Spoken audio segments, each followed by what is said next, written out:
So this book, like I said, is in three sections. The first section is a series of epistolary poems written to my younger sister, who for the longest time was a missing person. She's been found, she's been discovered, and she and I are forging a new relationship, and so there's a happy ending in that way.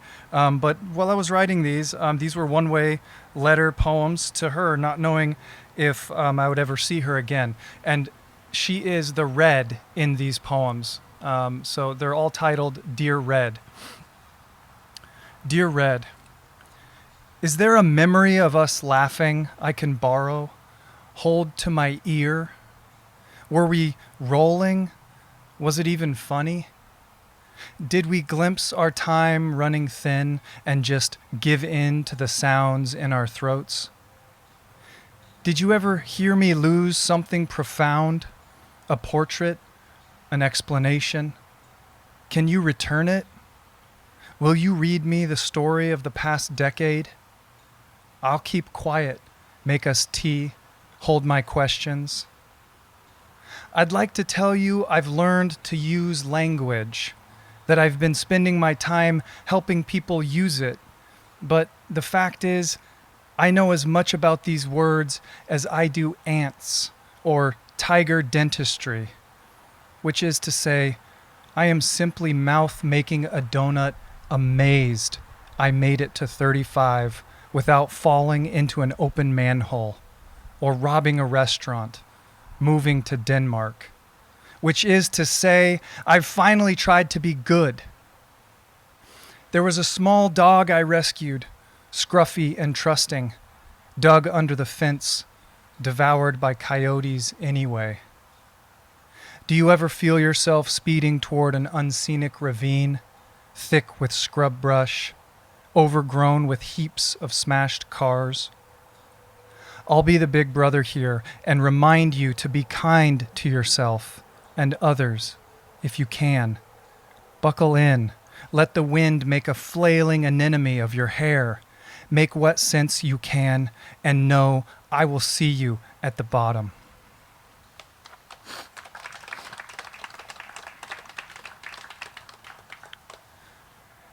Dear Red, at the landfill, poking through the ruins, go back.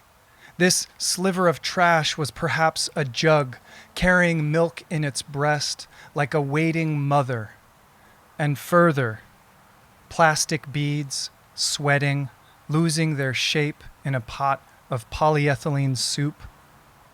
Go further. How much we owe to ancient bodies, to dinosaurs and the burning engine of fossils. The men in tractors don't care for me. I know there are signs about what I'm doing, but the dull hands keep waving me over. The burst refrigerators look somehow sexual, wide open in the dirt. What is this lamp with no bulb? Statue? Homage to shadows? The immortality of mirrors still catching light, even when the body is a bed of broken teeth. I convince myself that photos lying in dog bowls, crushed under tires, have copies somewhere, siblings across town or in a big city. The sun's rays bouncing from a satellite dish, warming a pile of vegetables. I convince myself that you are safe, that everything abandoned is kin.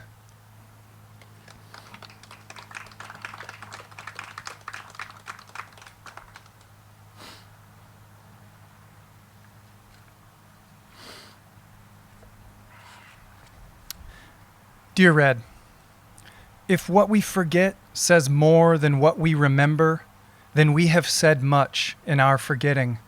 Each of us the dark spot floating in the other's eye, a single blurred moment drowning in a day. On the stove, my silver kettle spitting its insides over a spidered flame. Or a bus unclenching at the stop, gathering us as strangers. My memory has cataracts, a black sky pocked with glowing mouths. I stare right at them, I build you from these spaces, wait for you to speak in the halls of our forgetting, something we can dance to, an offering I never gave you, a digging tool, a mollusk, a wind-up kangaroo, a poem you may fold into a star.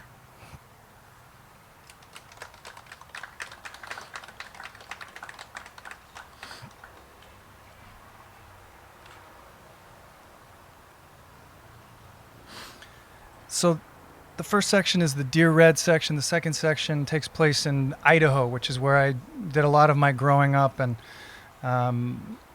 cutting my teeth in a lot of different ways. And so this is a poem that I wrote to Idaho. Idaho. It's been years, but still feels right there and raw. I live in a desert now, write poems about how drunk I used to be, how sober I am now. Always looking over my shoulder at the young men who raided golf courses, blew up mailboxes, said so many stupid things to young women. Did you ever take time to study the ocean? So perfect, the landlocked marine biologist. Reminds me of a poet I know, lives in the desert.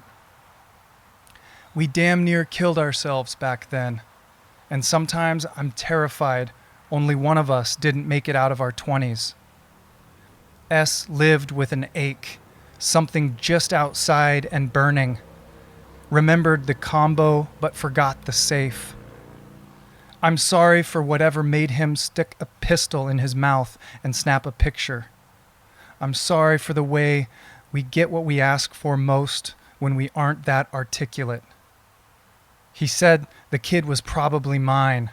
He said, if it's got a big fucking head, I'm not paying child support. He had that way of joking, like someone's life was driving fast in the dark, clicking off the lights. I remember laughing at all those white houses, the living room couches and music videos, bright rooms with big beds and a green cockatiel biting my cuticles, kitchens, and the hands of fathers dwarfing their coffee cups, gripping them the way I tried to protect her. That other guy, when I called, wasn't scared, not at all, said he'd recently been stabbed, and maybe I'd give him a day or two before we fought. And when we cried together. After I headed west to play drums in a rock band, I knew something broke between us. Was it S's death? Was it my words? Anyway, we're all headed for more death and words. Here's a nod to the days we ran so fast we couldn't tell the expressions on our faces. Terror, joy, had enough, had enough.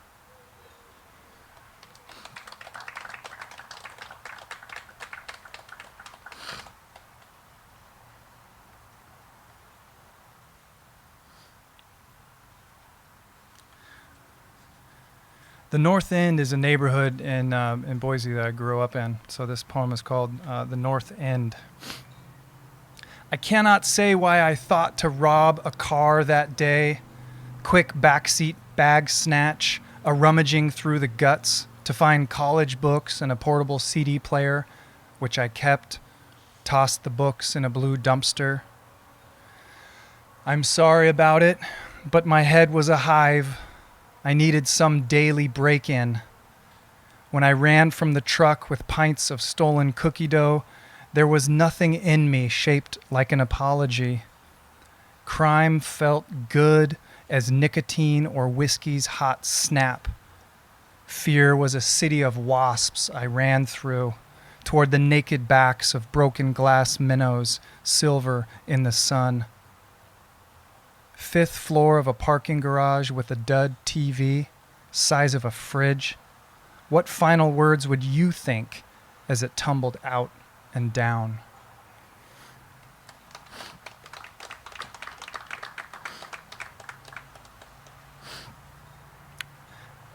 I'm a drummer, and one of the best gigs I had when I was a teenager was steady gigs, was playing at all the local churches. And it was even better because I'm basically an atheist, but it was a gig, and it was a place to play drums where the cops wouldn't be called on me. This one's called God's Music. The pews of the White Baptist Church, dusted, polished, cupping the potted plant of each believer. When I played there, the music ran the risk of sin, careful not to shuffle, no backbeat, nothing in the shape of a gift for women and their hips. Playing for the Black Baptist Church, the beat ushered believers into spirals of seizure flights, sprints to the stage, victory arms outstretched in fine suits and dresses, all our Sunday best. That little church, the uniform pleas of throats and hands, up-tempo gospel rhythms spreading through the walls, through our chests, resonant chambers growing hot. Could I help it that even without religion, something in that room spoke of faith, fellowship splashing my eyes and shoulders? When the church burned, we said electrical, code, faulty. The rebuild, the gutted slab regenerated into hallowed space, the workers saying nothing of the sacred pouring a new building over the old good foundation. When it burned a second time, our eyes went out like candles. There are believers who would rather not pray than put their God in a box, and others who eat their divinities one slick piece at a time.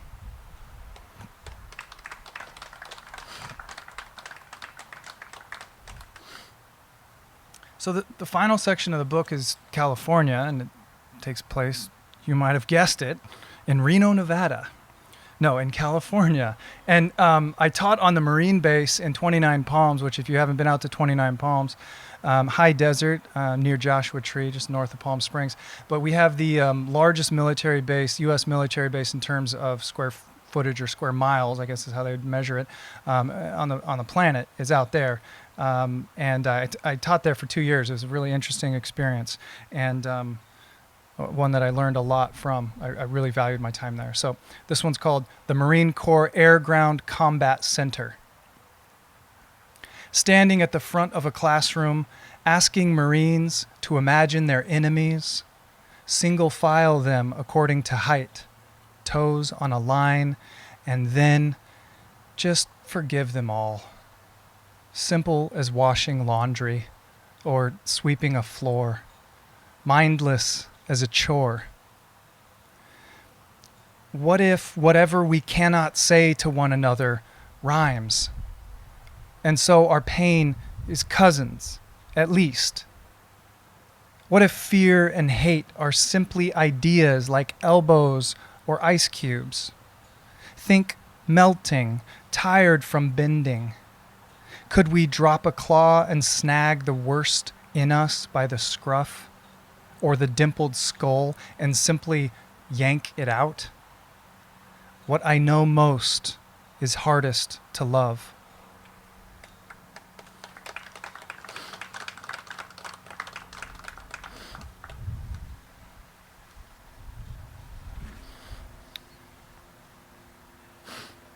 And so living out there in the desert, the Marine base, they have live fire exercises with, all the bombs and the tanks and the guns and the boom stuff.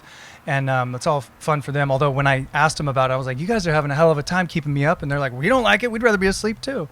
So, they do these really early, late, I guess, exercises where it's dark and they're blowing shit up. And it rattles all the windows and the houses if you live nearby. So this is kind of, riffing on that idea a little bit.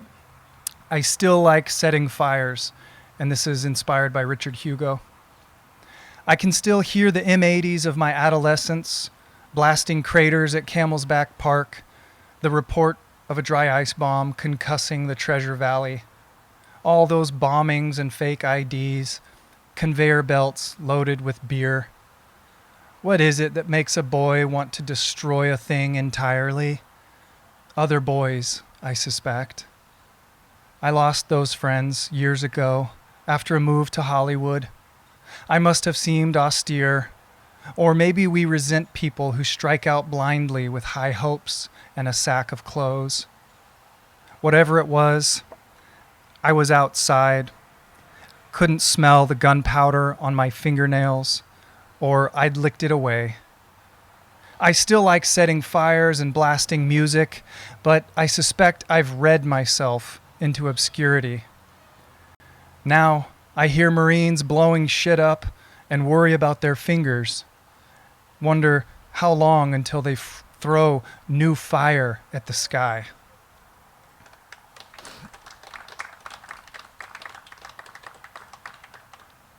This is the last poem. Thank you, everybody, for coming and being here today. There's a lot of different things we could all be doing with our time, and it's cool that this many people chose to come here. So thank you. And thank you to everyone at this beautiful location for having us here, letting us be here. I can't wait to wander around and take a look at the fantastic art. This poem is called Seattle with L. The museum and garden spilling with butterflies, eyes on their wings, a tour of planets, a laser show, sheep brains held in our hands, rooms of glass, hard candies for giants, lights from our flashes bouncing from chandeliers, and here, a milk-white eel climbing glass bamboo, homage to its living counterpart across town. At the aquarium, cuttlefish huddle in shifting ranks.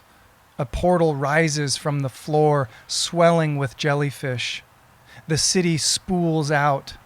We order fat steaks, walk to the harbor, the sun and cochineal sky, smoke and clouds rendered by a burning forest, each curling flame shot through with orchestral violence. After sundown, we ride the Ferris wheel just this side of the fire, forgotten on a giant spinning machine, watching a city tuck in while the lights slide into sound.